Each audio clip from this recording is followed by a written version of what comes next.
Hai kawan-kawan, ini kali kedua saya buat puding tutti frutti. Memang sedap sangat-sangat.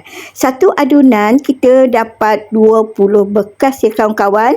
Kita menggunakan saiz bekas 4 ounce. Okey, 4 ounce bersamaan 113 ml.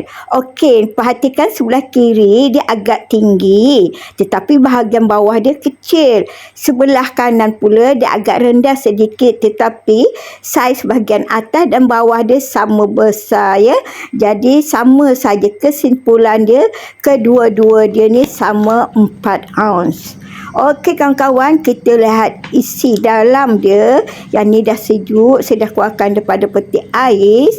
Okey, puding custard tu yang dalam tu, yang putih tu, dia gebu, lembut, berlemak, memang sedap.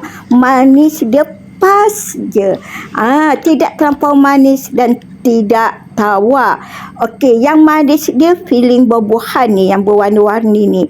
Jika kawan-kawan tak suka manis, kawan-kawan calit sedikit sahaja feeling buah-buahan tu ya.